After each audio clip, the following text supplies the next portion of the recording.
Bonjour à tous, j'interviendrai en français. Donc je représente la section française de Transparency International. Nous sommes un peu les cousins français de iWatch. Nous existons depuis plus longtemps, depuis 1995. On fait partie des premières sections créées dans le monde par Transparency International.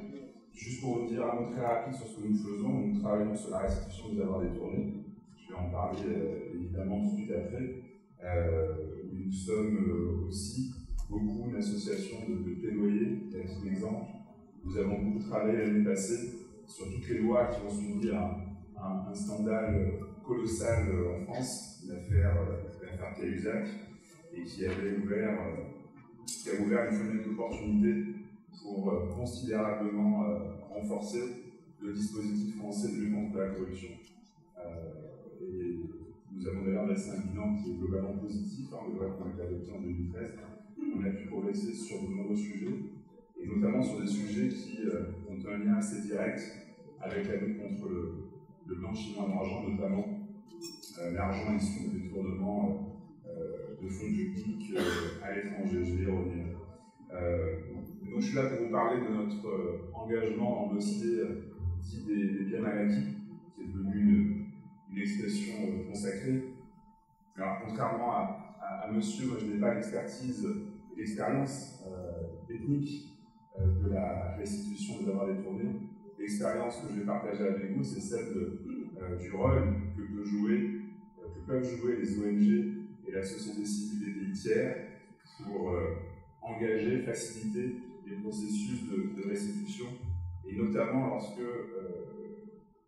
il n'y a pas de volonté du côté des États concernés d'engager ce type de collaboration. Je vais développer deux exemples sur un mode en narrant deux histoires, l'historique de deux dossiers. Le premier, qui a donné son nom à ces procédures judiciaires en France, c'est bien mal acquis, qui concerne trois pays, la République du Congo, le Gabon et la Guinée équatoriale. Et ensuite, je vous expliquerai ce que nous avons fait au début de la révolution tunisienne, avec une plainte déposée contre les familles Benetti et Traversé. Le fondement de toutes ces actions, c'est la Convention des Nations Unies contre la corruption et son principe de gel et restitution des avoirs détournés. Ça a toujours été ça qui nous a guidés depuis le début, parce que les personnes à qui nous nous sommes attaqués ont rapidement répondu en disant que nos motivations étaient cachées, étaient en fait à des fins politiques.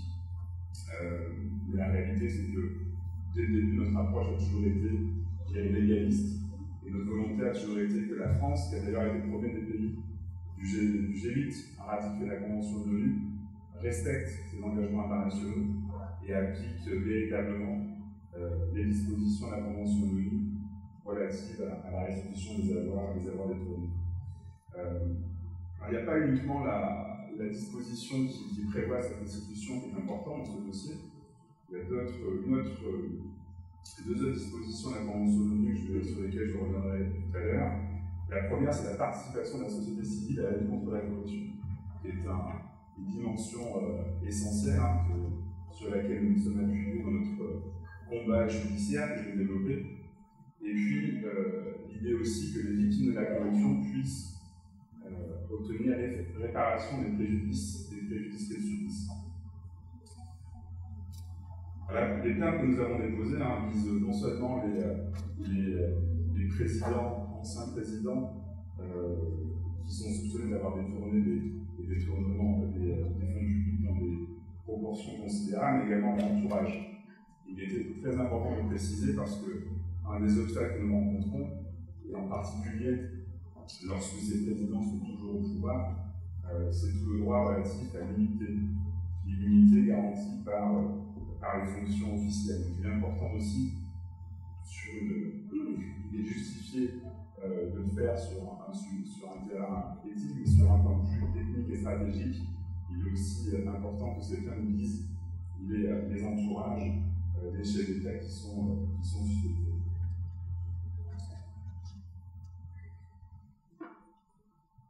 Alors comment tout ça a commencé?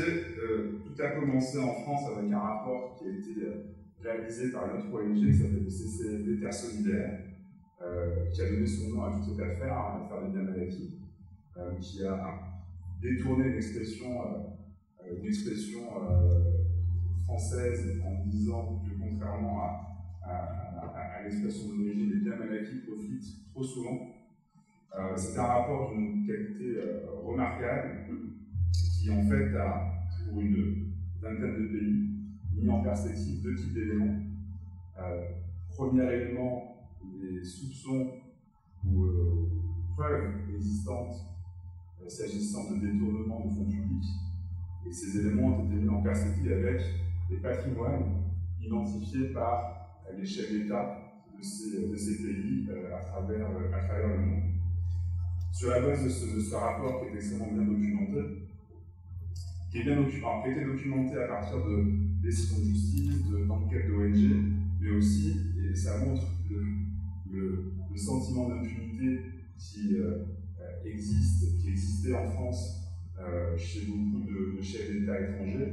Il suffisait d'ouvrir l'annuaire pour identifier des hôtels particuliers, des appartements de grande valeur existant situés sur les avenues les plus chères de Paris, qui montrait que dans certains cas, il n'y avait même pas le souci de se cacher. L'unité était fort et l'assurance qu'on n'aurait jamais de souci par rapport à tout ce patrimoine. Donc, première étape, le rapport du CCFD. Deuxième étape, sur la base de ce rapport extrêmement bien documenté, notre ONG, Sherpa, présidée par celui qui est aujourd'hui notre avocat, William Bourdon, a l'idée de porter ces éléments devant la justice française en présentant une argumentation simple. Il y a une disproportion flagrante entre les revenus officiels de plusieurs des chefs d'État qui sont cités dans ce rapport et leurs avoirs connus en France. À partir de là, dès lors que la France a ratifié la Convention des Nations Unies, la justice française doit enquêter sur ces avoirs pour s'assurer, vérifier la licéité, l'origine licite des fonds qui ont été utilisés pour constituer ces patrimoines. C'est une idée très simple qui est à l'origine de toute l'affaire des biens mal acquis. En 2007, c'est l'arrivée au pouvoir aussi, le début du quinquennat Nicolas Sarkozy, qui avait pris des engagements assez forts pour mettre fin à ce qu'on appelle la France-Afrique, où le contexte était favorable. Et donc lorsque cette plainte a été déposée, à la surprise des plaignants, le parquet a accepté d'ouvrir une enquête préliminaire. Les policiers financiers se sont engouffrés dans cette brèche et ont confirmé les informations qui avaient été regroupées par les ONG et ont même étayé les constats identifiés d'autres avoirs que ceux qui avaient été identifiés par les ONG.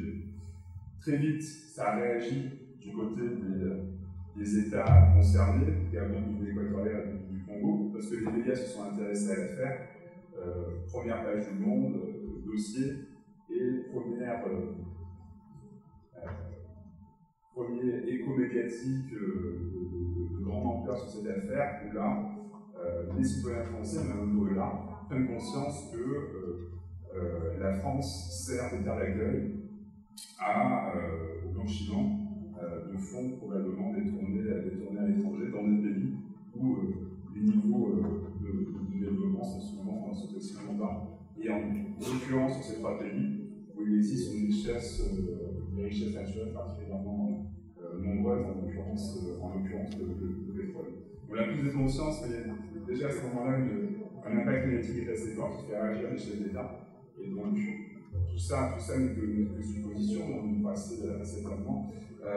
L'exécutif réagit et fait sans doute à ce moment-là pression sur le parquet, le ministère public, pour que l'enquête soit étouffée. Et malgré les procès-verbaux édifiants, certains prouvent que de l'argent public, il y a des chèques qui sont tirés du trésor public de plusieurs de ces pays pour acheter des voitures de luxe en France. Malgré tout ça, le parquet estime que les infractions sont insuffisamment caractérisées et classe le dossier. C'est à ce moment-là que Transparency International France intervient. Je vous épargne les détails, mais pour pouvoir relancer l'affaire, il existait une seule possibilité, c'était une plainte avec constitution par partie civile. Et pour utiliser cette procédure-là en France, il faut que vous soyez jugé admissible à agir. C'est-à-dire que vous puissiez être considéré comme étant une potentielle des actes et des situations que vous dénoncez. Et étant la principale et la plus ancienne association de lutte contre la corruption en France, c'est nous qui avons le plus de chances d'obtenir cette pouvoir reconnaître cette responsabilité à agir. C'est là où Sherpa nous a contactés. Très vite, nous avons pris la décision de rejoindre. Et donc, depuis 2008, nous travaillons en étroite collaboration avec Sherpa, William Bourdon, notre avocat, sur ce dossier. Donc, nous déposons une première plainte en juillet 2008, et jusqu'en novembre 2011, toute la procédure se concentre sur cette question du droit pour les associations anticorruption d'agir en justice sur des dossiers qui relèvent de leur mandat. Je vous épargne les multiples rebondissements, mais tout ça aboutit à une décision extrêmement importante de la Cour de cassation, importante pour la France, mais je crois aussi au-delà. Donc la Cour de cassation et la Cour suprême en France, la juridiction la plus élevée, qui a pris une décision de principe extrêmement importante, qui se fonde d'ailleurs sur la Convention des Nations Unies et sur les trois principes que je citais tout à l'heure: restitution des avoirs détournés, participation de la société civile et indemnisation des victimes de la corruption, pour considérer qu'une association de lutte contre la corruption est tout à fait admissible à aller dans la justice pour demander des comptes portés à la connaissance de la justice des faits supposés de corruption. C'est extrêmement important parce que jusque-là, il existait un monopole du ministère public, du parquet, dépendant du gouvernement, avec des attaches politiques très fortes, sur ce type d'affaires. Et là, on ouvre tout un champ des possibles, dans lequel, d'ailleurs, se sont engouffrées toutes les ONG anticorruption françaises. Et depuis 2008, il y a une multiplication de plaintes sur des affaires politico-financières sensibles qui impliquent des dirigeants politiques français de haut niveau qui sont lancés, qui sont portés devant la justice française par des associations anticorruption. Nous avons par exemple déposé plainte il y a quelques mois contre le président du Conseil général des Bouches-du-Rhône, Serge Marseille, qui est soupçonné lui aussi de détournement de fonds publics pour des montants extrêmement importants. Donc au-delà de la question de la restitution des avoirs détournés et de l'affaire de Kamalaki, c'est une décision qui est extrêmement importante pour la lutte contre la corruption en France, et qui peut aussi servir d'appui à des évolutions jurisprudentielles ou législatives dans d'autres pays. Donc cette décision de novembre 2010 a entraîné automatiquement l'ouverture d'une instruction, et depuis janvier 2011, 2 magistrats instructeurs sont à l'œuvre et enquêtent sur ces 3 dossiers. Avec déjà des résultats qui sont assez notables. Alors le premier, j'y reviens, il est vraiment important. Je crois que ça a été la sensibilisation du monde public, parce que tout ce dossier a fait l'objet d'une couverture médiatique extrêmement forte, notamment en Afrique, et a aidé, enfin, moi c'est ce qu'on croit, à mettre en lumière ces situations d'impunité, ces sentiments d'impunité, et à montrer qu'il existait des instruments juridiques pour combattre cette impunité. Plus concrètement, depuis maintenant 2 ans, suite à notre plainte, il y a eu des perquisitions, mais surtout des saisies extrêmement spectaculaires qui ont été réalisées à Paris. La plus importante a été réalisée en 2011 à Gonfoche. On parle la Gonfoche, c'est une des années les plus chères de Paris. On parle d'un immeuble estimé à 150 millions d'euros, juste les murs, d'un immeuble de plusieurs milliers de mètres carrés. Et la perquisition qui a eu lieu dans cet immeuble a donné lieu à la plus longue perquisition de l'histoire de la Ve République en France. Il a fallu 4 jours aux policiers pour vider l'appartement et le vider de mobilier de grand luxe qui est destiné par les médias à environ 40 millions d'euros, uniquement en mobilier. Les images aussi des 11 Maserati, Ferrari sur un semi-remorque ont beaucoup circulé. Donc voilà, ça a été la saisie la plus importante réalisée à ce jour, visait le fils du président de la Guinée équatoriale, qui depuis d'ailleurs, pour des raisons, je parlais de l'immunité, pour des raisons évidentes de protection juridique, a été nommé vice-président de son pays pour être davantage protégé des avancées de la justice française. Il y a également eu des perquisitions visant les patrimoines supposés en France de l'entourage des présidents congolais et gabonais. Un autre élément qu'il ne faut pas négliger lorsqu'on considère ce que la société civile peut faire sur ces dossiers-là, c'est évidemment la gestion des risques pour les personnes qui s'engagent dans ces dossiers. Alors, ça existe au niveau des ONG françaises, mais c'est évidemment sans commune mesure avec les risques qu'ont pris nos partenaires dans ces trois pays. Je ne vais pas rentrer dans le détail, mais ça parle de la tentation de corruption, aux menaces très directes, gel de salaire, emprisonnement arbitraire, et jusqu'à des morts plus que suspectes en République du Congo. On les représailles évidemment, les personnes qui ne sont pas sont pas restées sans danger, et les représailles ont été à certains moments particulièrement violents. Donc voilà, il faut aussi avoir évidemment conscience de ça parce que lorsqu'on s'engage dans ces dossiers. Alors j'en ai maintenant à la Tunisie. Donc, la situation est très différente. Ce qui est notable dans le premier dossier des Yamanaki, c'est que nous nous sommes attaqués à une des faiblesses, des failles de la Convention de l'ONU, parce que les dispositions de la Convention de l'ONU ne fonctionnent que lorsque vous avez les deux États qui sont prêts à travailler ensemble à la restitution des avoirs détournés. Alors lorsque les personnes qui sont coupables de ces détournements sont au pouvoir, évidemment, on ne peut rien se passer en vertu de la Convention de l'ONU. En ce qui concerne la Tunisie, dès la chute de l'ancien président Ben Ali, nous avons été contactés par beaucoup de Tunisiens qui étaient en Tunisie, qui étaient en France, beaucoup d'associations qui nous ont encouragés à utiliser le précédent de Ben Ali pour aider au gel, pour éviter que s'évapore le patrimoine Ben Ali Travelsi en France. Alors on s'est posé la question de l'utilité de cette action parce que il peut y avoir deux types de gel. Gel administratif, politique, au titre de sanctions qui peuvent être décidées au niveau de l'Union européenne, de l'ONU, et un gel judiciaire. L'État français, sur un terrain politique, avait déjà commencé à prendre un certain nombre de mesures. Mais il nous semblait qu'il était préférable de doubler ces mesures dans le processus, pour le coup, judiciaire, qui nous semblait plus adapté à une identification rapide des avoirs suspectés. Donc, l'objectif que nous poursuivons en déposant cette plainte, c'était d'éviter que tout ce patrimoine s'évapore entre le moment où l'ancien régime est tombé et le moment où les nouvelles autorités tunisiennes, ce qui d'ailleurs s'est avéré, auraient la volonté de commencer à rechercher, tracer, geler et restituer ces avoirs. C'est passé plusieurs mois, c'est effectivement passé plusieurs mois, et l'objectif de notre plainte était que les choses soient faites durant ce laps de temps. Nous avons déposé cette plainte en janvier 2011 avec la Commission arabe des droits humains et avec Sherpa. Les éléments, il faut l'avouer, on en avait relativement peu. Nous sommes fondés sur des informations données par de contacts dans la communauté tunisienne, notamment en France, et sur des enquêtes réalisées par des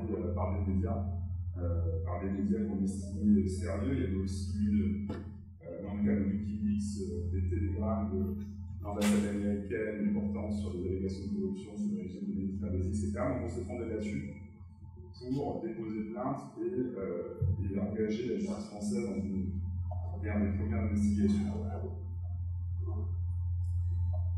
Nous avons aussi déposé plainte alors ça c'est assez technique, mais on a eu ensuite assez peu d'informations. Pour avoir accès au dossier et pour pouvoir là aussi faciliter le processus l'enquête, le processus de gel éventuel, on avait posé une deuxième plainte avec constitution de partie civile qui nous a donné accès au dossier. Mais depuis ce moment-là, et depuis la constitution de partie civile de l'État tunisien, on est évidemment, notre utilité est plus évidente, notre légitimité encore moins. Donc on suit l'évolution du dossier, on a accès à l'instruction, on n'est plus l'acteur majeur du dossier, avec un majeur du dossier, désormais c'est l'État tunisien qui coopère, qui est partie à cette plainte, et qui coopère parallèlement pour la restitution de ces avoirs. Donc, je suis aussi content d'être ici parce que j'espère en apprendre un peu davantage sur la qualité de la coopération entre les autorités françaises et les autorités tunisiennes dans le cadre de cette restitution, parce qu'en tant que plaignant, association non gouvernementale plaignante en France, on a finalement très peu d'informations sur l'avancée de l'instruction. Pour conclure et prendre un peu de distance par rapport à ce dossier, quelques sujets qui me paraissent importants pour la société civile, pour faire progresser cette action contre les avoirs détournés.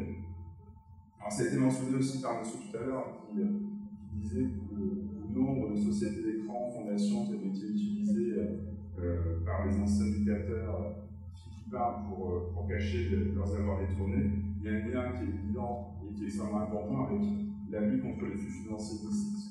On parle de l'argent de la corruption, du crime organisé, de la drogue, de la fraude fiscale. Tout l'argent sale utilise les mêmes mécanismes de blanchiment, et notamment des sociétés d'écran, trusts, fondations, etc. Et depuis plusieurs années, et notamment Transparency International, la société civile internationale demande à ce que soient créés des registres publics de ces sociétés d'écran, trusts, fiducies, et si ce n'est public, au minimum accessible aux autorités d'enquête, autorités fiscales, autorités judiciaires. On estime que le secret bancaire ne peut pas être opposé, qui peut justifier pour des raisons de respect de la vie privée, mais ne peut en aucun cas être opposé à des enquêteurs qui cherchent à retracer les flux de la corruption, de la fraude fiscale, etc. Et Transparency International a lancé justement la semaine dernière une campagne qui s'appelle Démasquons les corrompus, Unmask the Corrupt. Et l'objectif est justement de demander la création de ces registres publics derrière lesquels se cachent trop souvent registres publics des trusts, fondations, etc., derrière lesquels se cachent trop souvent des corrompus. Autre sujet important, on l'a vécu en France, il y a une évolution. Je vous parlais des lois de l'année dernière qui avaient introduit un certain nombre de progrès. Un de ces progrès, c'est le renversement de la preuve en matière de lutte contre le blanchiment. Ça a été aussi évoqué tout à l'heure. C'est un sujet qui est absolument fondamental. Lorsqu'on parlait avec des magistrats anticorruption, on nous explique que c'est l'aspect technique qui peut grandement faciliter leur travail. Donc en théorie, depuis décembre dernier, c'est maintenant possible en France, c'est-à-dire que lorsqu'il y a un soupçon de blanchiment, ce n'est plus au juge de prouver l'origine illicite des avoirs, et c'est à la personne suspectée de prouver l'origine licite de ces avoirs. C'est évidemment pas la même chose. Donc ça aussi, c'est un élément important. Je ne sais pas du tout quel est l'état pour sur le sujet, mais c'est un point technique qui est particulièrement important. La question de l'immunité aussi, je trouve que c'est un vrai sujet pour la société civile. Est-ce qu'on peut accepter que lorsque des preuves importantes sont là, est-ce qu'on peut accepter que des chefs d'État en exercice se cachent derrière le droit international de l'immunité pour ne rendre compte à personne et se protéger des procédures judiciaires qui sont ouvertes dans notre pays? Ça, c'est un vrai sujet. D'ailleurs, il y a une avancée là-dessus. La Cour d'appel de Paris, l'année dernière, a refusé que Théodorie Obiang invoque un statut de vice-président de son pays qu'il n'avait pas au moment des faits qui lui sont reprochés. Ça a été un premier revers pour ceux qui essaient d'utiliser l'immunité diplomatique en l'occurrence pour se soustraire aux juridictions. Enfin, dernier point qui me paraît aussi important, là aussi il y a des évolutions positives en France l'année dernière, ce sont les déclarations de patrimoine. Nous, il nous paraît, on est assez sensible au respect de la vie privée. Pour autant, il nous semble que lorsqu'on est titulaire d'une charge publique, il est normal que pèsent sur nous des obligations qui ne vont pas forcément peser sur le commun des citoyens. Et il ne me paraît pas anormal que des détenteurs de charges publiques rendent publiques des déclarations de patrimoine. La publicité des déclarations de patrimoine, surtout aujourd'hui où la société civile s'est renforcée, a des moyens d'investigation importants, l'information peut circuler rapidement, c'est un outil extrêmement efficace de prévention de la corruption. Parce qu'aujourd'hui, si une déclaration de patrimoine est rendue publique et s'il y a des fausses, très rapidement, des personnes peuvent le signaler et tout ça engage des processus vertueux qui peuvent vraiment faire progresser les choses. Et c'est un dernier point, c'est aussi évidemment mettre en perspective avec la. Alors je ne suis pas un bon juriste, je vais dire des bêtises, l'idée c'est.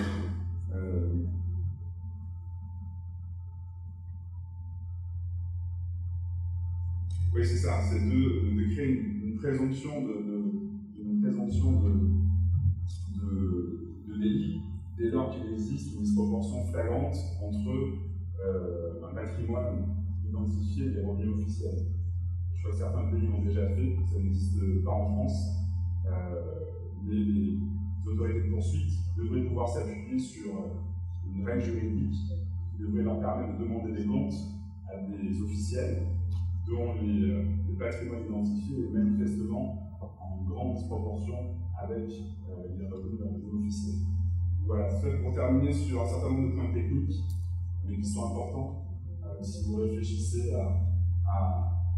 aux ajustements, aux améliorations à apporter à votre droit, encore une fois, je ne connais pas, mais qui me paraissent importants pour faciliter ce travail de lutte contre la corruption en général, et notamment